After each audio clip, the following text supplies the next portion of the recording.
The Book of Daedra. Azura, whose sphere is dusk and dawn, the magic in between realms of twilight, known as Moonshadow, Mother of the Rose, and Queen of the Night Sky.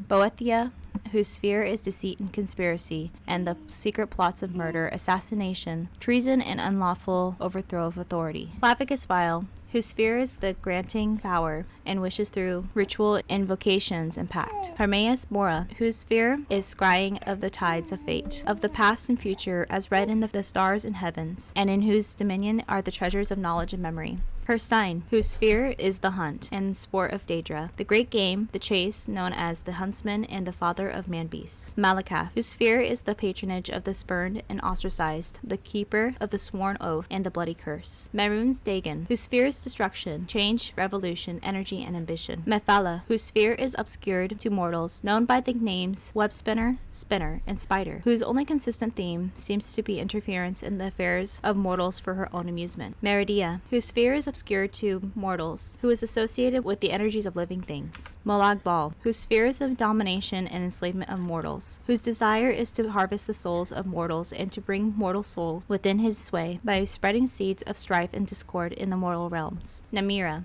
whose sphere is the ancient darkness, known as the spirit Daedra, ruler of sundry, dark, and shadowy spirits, associated with spiders, insects, slugs, and other repulsive creatures, which inspire mortals with an instinctive revulsion. Nocturnal, whose sphere is the night and darkness, who is known as the night mistress. Periite, whose sphere is the ordering of the lowest orders of oblivion, known as the taskmaster. Sanguine, whose sphere is hedonistic revelry and debauchery and passionate indulgences of darker natures. Sheogorath, whose sphere is madness and whose motives are unknowable. Vairnima, whose sphere is the realm of dreams and nightmares, and from whose realm issues forth evil omens. Especially marked for special interest under the heading Malakath, you will find a reference to Scourge, blessed by Malakath and dedicated to the use of mortals. In short, the reference suggests that any Daedra attempting to invoke weapons powers will be expelled into void streams of oblivion. Of the legendary artifacts of the Daedra, many are well known, like Azura's Star or Sheogorath's Wabajak. Others are less well known, like Scourge, Makan's Hammer, Bane of Daedra. Yet though Malakath blessed Scourge to be potent against his Daedra kin, he thought not that it should fall into Daedric hands, then to serve as a tool for private war among caitiff and forsaken. Thus did Malakath's curse the device such that, should any dark kin seek to invoke its powers, that a void should open and swallow the Daedra, and purge him into oblivion's void streams, from thence to pathfind back to the real and unreal worlds in full order of time.